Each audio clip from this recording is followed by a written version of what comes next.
నాగావళి నది కొమరాడ మండలాన్ని రెండుగా చీల్చేసింది. ఉన్నటువంటి 34 పంచాయతీల్లోనే 9 పంచాయతీలు ఏటవతలు ఉన్నాయి, మిగతా పంచాయతీలన్నీ ఏటవతలు ఉన్నాయి. ఆ 9 పంచాయతీల ప్రజలకు మండల కేంద్రానికి రావాలనుకుంటే నరకయాత్ర పడాల్సినటువంటి పరిస్థితి అయితే ఉంది. ఆ ఏరు అనేది నాగావళి నిత్యం కూడా జీవనది, ఎప్పుడు కూడా ఫ్లో ఆగదు. మనం అందుకని ఆ ఫ్లోకి భయపడి ఫంక్షన్లు కూడా మానుకుంటున్నటువంటి పరిస్థితి. పిల్లల్ని ఇవ్వట్లేదు అసలు.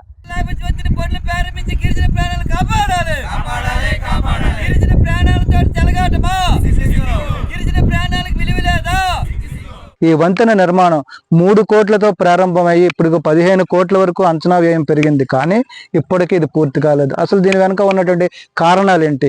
ఈ నాగావళి నది దాటితే ఎన్ని గ్రామాలు ఉన్నాయంటే దాదాపు 23 పంచాయతీలు, 60 గ్రామాలు గిరిజన గ్రామాలు. వీళ్ళందరూ కూడా ఇవతల వైపు ఉన్నటువంటి కొమరాడ మండల కేంద్రానికి రావాలంటే ఖచ్చితంగా చచ్చినట్టు ఈ నాగావళి నది దాటి రావాల్సిందే. మరి నాగావళి నది ఉధృతంగా ప్రవహిస్తే ఇది ఒరిస్సాలో నుండి ఉన్నటువంటి ఆ వరద నీటి మొత్తాన్ని తీసుకొస్తే ఇదొక ఉధృతి పెరిగితే దానికి అప్పుడు ఆ గిరిజనులందరూ కూడా పూర్తిగా పడవ ప్రయాణం చేయాల్సి ఉంటుంది, మెడలోతు నీటిలో రావాల్సి ఉంటుంది. అప్పుడే దురదృష్టవశాత్తు ప్రాణాలు కూడా కోల్పోతున్నారు. మరి ఇంతటి ప్రమాదకరమైనటువంటి, ఇంతటి గిరిజనులకు ఉపయోగం ఉన్నటువంటి ఈ వంతెన ఎందుకు నిలిచిపోయింది? ఇవన్నీ కూడా ఈనాటి గ్రౌండ్ రిపోర్ట్ లో తెలుసుకునే ప్రయత్నం చేద్దాం.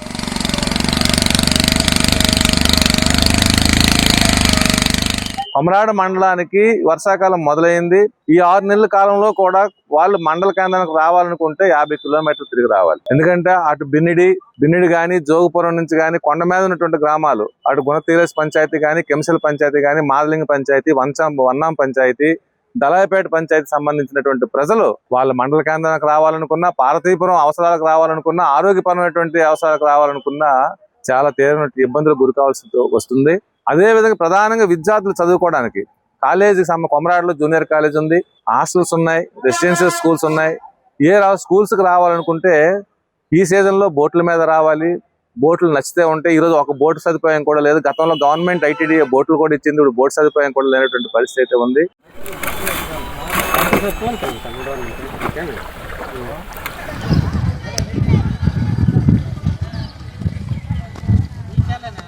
ఈరోజు కొమరాడ మండలంలో ఉన్నటువంటి సుదీర్ఘంగా అపరిష్కృతంగా ఉన్నటువంటి అనేక సమస్యలు ప్రజలుగా మేము ఎదుర్కొంటున్నటువంటి పరిస్థితి. ఆ ఏరియాలో పెళ్లిళ్ళు చేస్తే మళ్ళీ మేము చావుకు రాలేము, పుట్టుకు రాలేము, దేనికి రాలేము, అందుకని వేరే చోట చూసుకుంటామని చూస్తున్నటువంటి పరిస్థితి కూడా ఉంది. విచిత్రం ఏంటంటే కొట్టు గాని, అలాగే తొడుము గాని, లాబేసు, పూర్ణపాడు, అలాగే పొడుగు వలస, కొరిసెల, కెన్సెల, తీలేసి గ్రామాలు ఏవైతే ఉన్నాయో ఆ గ్రామాల నుండి ఇటీవల 2 సంవత్సరాలు 3 సంవత్సరాల క్రితం చూసాం. రెబ్బ గ్రామం నుండి ఒక పసిపిల్లకి ఆరోగ్యం బాగోపోతే, జ్వరం వస్తే తనని ఇమ్మీడియట్ గా పెద్ద హాస్పిటల్ తీసుకెళ్ళాలి కొమరాడ అంటే, అక్కడ ఉన్నటువంటి కుర్రోళ్ళందరూ కూడా వెదురు బొంగలు తెప్పలా కట్టి ఆ పిల్లని ఏరు దాటించాల్సినటువంటి పరిస్థితి. ఈలోపు పెద్ద ఏరు వస్తుంది, ఆ ఏట్లో కొట్టుకుపోయిన ఆ యువకుల ప్రాణాలు గాలిలో కలిసిపోయేవి. ఉదాహరణ కొట్టు ఉంది, కొట్టు గ్రామం ఏటు ఒడ్డు నుండి చూస్తే కొమరాడ కనిపిస్తుంది. అక్కడ నుండి పిల్లలు కాలేజీకి రావాలి, లేదంటే స్కూల్కి రావాలి, హాస్టల్కి రావాలి. వీళ్ళు ఆ ఏట్లో దిగి వస్తే పడవ కూడా నాటు పడవ ఉండేది, ఇప్పుడు మరపడవ ఉంది, అది కూడా పని చేయట్లేదు, రిపేర్ లో ఉంది. ఆ ఏట్లో దిగి రాలేక చాలా మంది డ్రాప్ అవుట్స్ అవుతున్నటువంటి పరిస్థితి. ప్రభుత్వం ఏమో మీ పిల్లల్ని అన్నం పెడుతున్నాము, చదివించండి అని చెప్తుంది.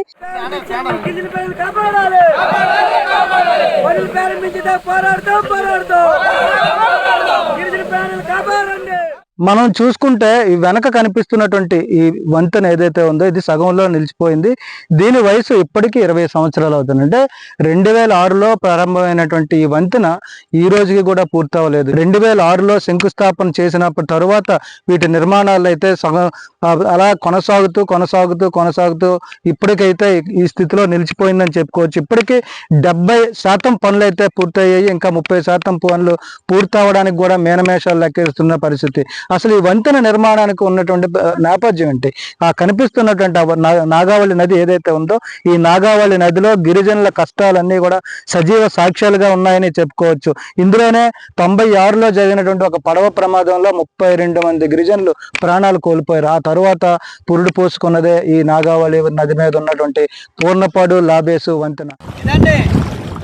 నాగావళి అవతల ప్రజలు ఈ పంచాయతీలకు కానీ పెళ్లిళ్ళకి కానీ రావాలని చూడండి, ఆడవాళ్ళు ఎంత ఇబ్బంది పడుతున్నారు. మీకే తెలియాలండి, 20 సంవత్సరాలు అయిందండి ఇక్కడ వంతెన కట్టడానికి. 20 సంవత్సరాలు చూడండి ఎంత బాగా ఆడలు చూడండి. కొంతమంది పెళ్లిళ్ళు కూడా అవ్వట్లేదండి, పిల్లలు ఇవ్వకుంటారు. ఒకవైపు రహదారులు లేక ఇబ్బందులు పడుతుంటే ఏదో కష్టంతో డోలీ మోతలతో ప్రవాహం నది అయితే ఉందో అక్కడ వరకు వచ్చినప్పటికీ మళ్ళీ నది దాటే పరిస్థితులు, నది మధ్యలో కొట్టుకుపోయే పరిస్థితులు, సమయానికి వైద్యం అందక చనిపోయే పరిస్థితులు కూడా చాలా సందర్భాల్లో మనం చూడడం జరిగింది. అలాగే ఈరోజు గిరిజనులు సేకరించే అటవీ ఉత్పత్తులు ఏవైతే ఉన్నాయో అది వారం వారం కొమరాడ మండలంలో జరిగేటువంటి కూనేరు సంతకు తెచ్చుకుని అమ్ముకోవడానికి కూడా చాలా మంది గిరిజనులు ఇబ్బందులు పడుతున్నారు. ప్రధానంగా ఈ వంతెన నిర్మాణానికి ముందున్న నేపథ్యాన్ని మనం చూస్తే కనుక 1995లో అప్పుడు టీడీపీ ప్రభుత్వ హయాంలోనే ఆ నది దాటుతుండగా పడవ మునిగిపోయి 32 మంది గిరిజనులు చనిపోయారు. దాన్ని ప్రస్తావన చేసుకుని నేను అసెంబ్లీలో ఈ విషయం కూడా ప్రస్తావన చేయడం జరిగింది. అప్పుడు టీడీపీ ప్రభుత్వం ఉంది, చంద్రబాబు నాయుడు ముఖ్యమంత్రి ఉన్నారు. అప్పుడు రెవెన్యూ మంత్రిగా ఉండే దేవేంద్ర గౌడ్ గారు కూడా ఆ సైట్కి రావడం జరిగింది. అప్పుడు హామీ ఇచ్చారు, నేను ప్లైవే ఎవరైనా కడతాను లేకపోతే ఏదో విధంగా బిజీ కడతామనే మాట చెప్పారు. ఆ విషయాన్ని నేను అసెంబ్లీలో ప్రస్తావించినప్పుడు ప్రభుత్వం ఒక మాట అడిగాను, ఎంతమంది ఇన్సిడెంట్ జరిగినప్పుడు దానికి నష్టపరిహారం ఇచ్చారు, దానికి బిజీ కడతామని హామీ ఇచ్చారు. అది ఏ మేరకు వచ్చిందని అంటే అది ప్రభుత్వం దృష్టిలోనే లేదని చెప్పేసి ఆ రోజు అసెంబ్లీలో చెప్పడం జరిగింది. అంటే అప్పుడున్న ప్రభుత్వం హామీ ఇచ్చేసి నాగావల్లో హామీని వదిలేసి వెళ్ళిపోయారు తప్ప దాన్ని కంటిన్యూ చేయలే. అంటే 95లో ఇన్సిడెంట్ జరిగిన తర్వాత 2005లో నేను ప్రస్తావించే వరకు 10 ఏళ్ల పాటు దాని అసలు పాలకులు పట్టించుకోలేదు. ఆ తర్వాత కూడా దాన్ని కొనసాగించే ప్రయత్నం చేయలే. చివరికి శాంక్షన్ అయితే చేశారు కానీ దాన్ని కట్టడానికి చాలా మీనమేసాలు లెక్కించారు. అది ఆర్ఎంబీకి అప్పచెప్పడం వల్ల మేము కట్టమని చెప్పేవాళ్ళు. నేను ఎమ్మెల్యేగా పూర్తి 10 కాలం అయినప్పుడు కూడా పైలు పట్టుకొని వాళ్ళ చుట్టూ తిరగాల్సిన పరిస్థితి ఏర్పడింది.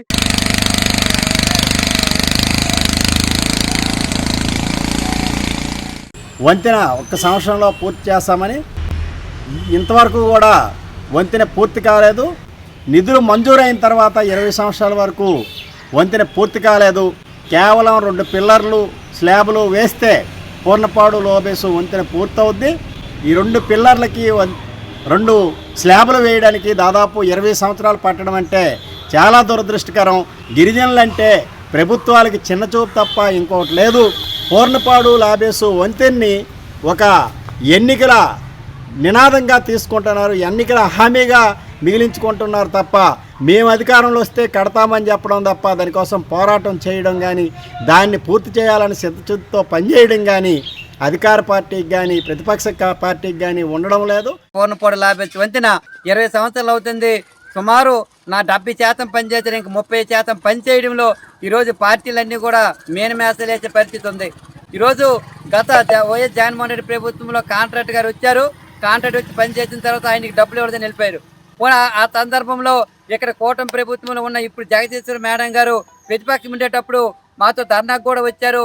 ఇదిగో మా అధికారంలోకి వచ్చిన వెంటనే ఈ పని పూర్తి చేస్తాం, ఈ గిరిజన గ్రామాల భరోసా కల్పిస్తామని చెప్పి నేటికి 2.5 సంవత్సరాలు అవుతుంది. ఈమె అసెంబ్లీలో అడిగారు, కలెక్టర్ గారిని అడిగారు, అందరిని అడిగి, అలాగే ముఖ్యమంత్రి నారా చంద్రబాబు నాయుడు కూడా చెప్పారు. అలాగే చంద్రబాబు నాయుడు కూడా 2024 ఆగస్టు 9వ తేదీ ప్రపంచ ఆదివాసీ దినోత్సవం రోజుల స్వయాన్ని మేమే కడతామన్నారు. 2 సంవత్సరాలు అవుతుంది. ఈరోజు ఈ పూర్ణపాడు లాబేసు వంతెన పేరు చెప్పి ఈరోజు ఓట్లు దండుకొని పదవులు పొందుతున్నారు తప్ప ఈ వంతెన పూర్తి చేయడంలో ఈరోజు పాలకులు పూర్తిగా విఫలమైన చెప్పి తెలియజేస్తాను. వస్తున్నారు, వెళ్ళిపోతున్నారు తప్ప ఇప్పటికీ దీనిపైన పూర్తిగా పనిచేయని పరిస్థితి ఉంది. ఇలాంటి సందర్భంలో ఎంతోమంది గిరిజనులు విద్య, వైద్యం అందక అనేక మంది ఇబ్బంది పడే పరిస్థితి ఉంది. కాబట్టి ఈరోజు పూర్ణపాడు లాబేసు వంతెన పేరు చెప్పి ఓట్లు దండుకోవడం మానేసి ఇప్పటికైనా సర్కార్ మీ మీద డబుల్ ఇంజిన్ సర్కార్ అని చెప్తున్నారు. మరి డబుల్ ఇంజిన్ సర్కార్లో ఈరోజు వంతెన కట్టడానికి ఎందుకు ఇక్కడ ఉన్న డ్రైవర్లు పనికిరారా, ఎమ్మెల్యేలు పనికిరారా, మినిస్టర్ పనికిరారా అని చెప్పి ప్రశ్నిస్తున్నాం. ఇది ఎన్నికల నినాదంగానే ఉండిపోయింది తప్ప జంజావతి ప్రాజెక్టు 1976లో ఎలాగైతే శంకుస్థాపన చేసి ఈ రోజుకి పూర్తి కాలేదో పూర్ణపాడు లాబేసు వంతెన కూడా ఎన్నికల హామీ లాగానే ఉంది తప్ప ఈ రోజుకి పాలకులు పూర్తి చేయలేదు. ఏ ప్రభుత్వం వచ్చినా నిధులు కేటాయిస్తున్నామని చెప్తున్నారు తప్ప కాంట్రాక్టర్ రావట్లేదు అనేది చెప్తున్నారు తప్ప దాన్ని పాలకులు పూర్తి చేయాలంటే పెద్ద విషయం ఏం కాదు. ఎన్నికల వాగ్దానంగా మిల్చేసే తప్ప ఇంకోటి కాదు. ఎందుకంటే 2 పిల్లర్లు లేపాలి. ఈ 2 పిల్లర్ల కోసం దాదాపు 10 సంవత్సరాలు పెట్టి అలాగే పెండింగ్ ఉంది. దీనికి సంబంధించినటువంటి దాంట్లో దీన్ని ఇప్పుడు ఎమ్మెల్యే గారు కూడా ప్రజెంట్ ఉన్న ఎమ్మెల్యే గారు కూడా నిధులు కేటాయించామని చెప్తున్నారు తప్ప పూర్తి చేయడం కోసం మేమేం చేస్తున్నామని కూడా మాట్లాడుతున్నారు. నిన్నగాక మొన్న కొమరాడ మండలంలో కలెక్టర్ గారు, అదేవిధంగా విప్పు అయినటువంటి మా జగదీష్ ఎమ్మెల్యే గారు కూడా ఏం మాట్లాడుతున్నారంటే పెండింగ్ సమస్యలకు సంబంధించిన ఎప్పుడు అవే మాట్లాడతారా అని మాట్లాడుతున్నారు. వాళ్ళు ప్రజా దర్బార్లో ఎప్పుడు ఆ సమస్యలనే మాట్లాడతారా అంటా ఉన్నారు. పరిష్కారం కానిప్పుడు మాట్లాడతారు కదండి. పూర్ణపాడు లాభేసి వంతునికి జనం అనేక రకాల నిరసన, ఏట్లో నిరసన తెలియజేశారు, మా ఊర్లో నిరసన తెలియజేశారు. ఎప్పుడు దాన్ని పూర్తి చేయాలి చెప్పి నిరాహార దీక్షలు చేశారు. నిరాహార దీక్షలు చేసినా చేస్తామంటున్నారు తప్ప ఎందుకు చేయటం లేదు? ఎందుకు, దేనికి, ఎక్కడ జాప్యం జరుగుతూ ఉంది అంటే ఎవరి నుంచి దానికి సంబంధించినటువంటి దాంట్లో ప్రజలు తిరగబడతా ఉన్న ఆ రోజు ఎంతమంది చనిపోయారు, ఎందుకు చనిపోయారు, దేని సరైన సదుపాయాలు లేకే కదా. మన పక్కనే ఉన్నటువంటి ఒరిస్సా రాష్ట్రానికి ఒక గ్రామానికి ఒరిస్సా గవర్నమెంట్ ఫ్లైఓవర్ మామూలు బ్రిడ్జ్ కట్టేసింది. వాడు లాభేసి వంతెన కట్టినట్లయితే కొమరాడ ఆర్థికంగా డెవలప్ అవుద్ది, ఇటు గుణపూరికి దగ్గర దారి అవుతుంది, అనేక ప్రజల అవసరాలు తీరుతాయి, రహదారి సౌకర్యం కల్పిస్తే వందలాది మంది గిరిజనుల తాలూకు ప్రాణాలు పోకుండా ఉంటాయి.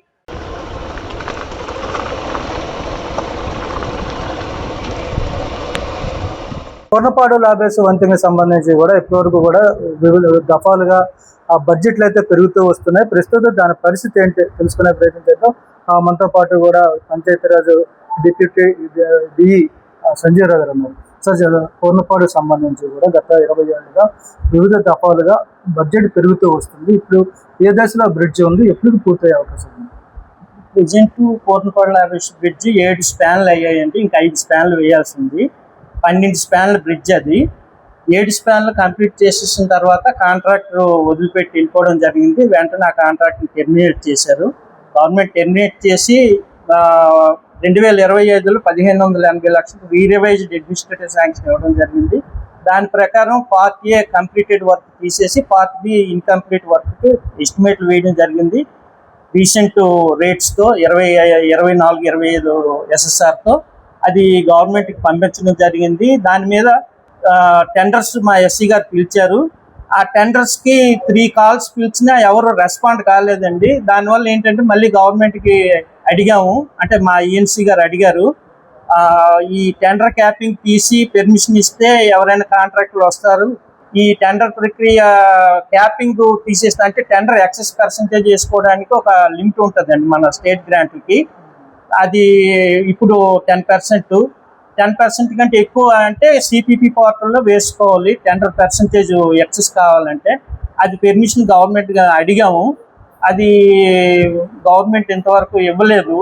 అది ఇస్తే సిపిపి పోర్టల్లో మనం అప్లోడ్ చేస్తే ఈ టెండర్ని కాంట్రాక్టులు రావడానికి పాసిబిలిటీ ఉంటుందండి. నరక యాతన పడాల్సినటువంటి పరిస్థితి వస్తుంది. ఆ సాధారణమైనటువంటి గిరిజన గ్రామాల్లో పండినటువంటి పంటలు కూడా ఎక్కడికో తీసుకెళ్లి అమ్ముకోవాల్సినటువంటి పరిస్థితి వస్తుంది. అలాగే గర్భిణీ స్త్రీలు కానీ, ఆశా వర్కర్స్, ఈ రోజు అంగన్వాడీ వర్కర్స్ ఎవరైతే ఉన్నారో వీళ్ళకు కూడా ఇబ్బందులు పడుతున్నటువంటి పరిస్థితి వస్తుంది. ఏరు దాటించి గర్భిణీ స్త్రీలను తీసుకురాలేరు. అలాగని 50-60 కిలోమీటర్ల దూరం తిప్పి మళ్ళీ అదే హాస్పిటల్లో ప్రసవాలు చేయాలంటే ఇబ్బందులు ఎదుర్కొంటున్నాము.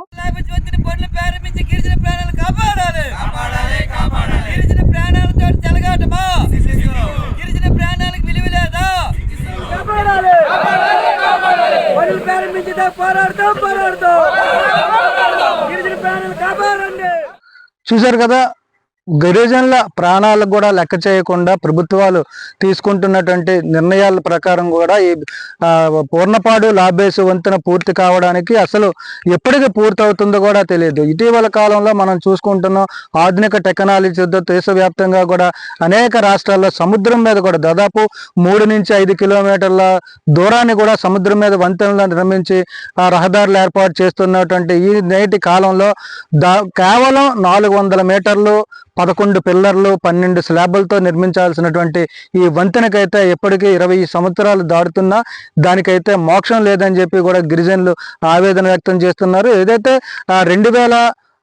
ఆరులో అంటే 2006లో అప్పటి ఎమ్మెల్యేగా ఉన్నటువంటి కోలక లక్ష్మణమూర్తి ప్రతిపాదించినటువంటి ఈ బ్రిడ్జ్ ప్రతిపాదన ఆయన తర్వాత కూడా అప్పుడు ప్రారంభమై అంటే 2006లో శంకుస్థాపన రాయి వేసుకున్నటువంటి ఈ బ్రిడ్జ్ ఈ రోజు వరకు కూడా దఫదఫాలుగా ఎన్నికల వాగ్దానంలో భాగంగా అది ఒక ఆయుధంగా మారింది తప్పితే ఆ గిరిజనులకు సంబంధించి వాళ్ళ కష్టాలకు కానీ వాళ్ళ ప్రాణాలకు కానీ ఎలాంటి విలువ ఇవ్వడం లేదు ఈ ప్రభుత్వాలు అనేది. అంటే అటు టీడీపీ కావచ్చు, కూటమి కావచ్చు, వైఎస్ఆర్ కాంగ్రెస్ పార్టీ కావచ్చు, ఏ పార్టీ, కాంగ్రెస్ పార్టీ అయినా ఏ పార్టీ అధికారంలో ఉన్నా కూడా పూర్ణపాడు లాబేసు వంతెన పూర్తి చేయడం అనేది అసాధ్యం అనే మాట అయితే ఇప్పుడు ఈ ప్రాంతంలో చాలా తీవ్రంగా వినిపిస్తుంది.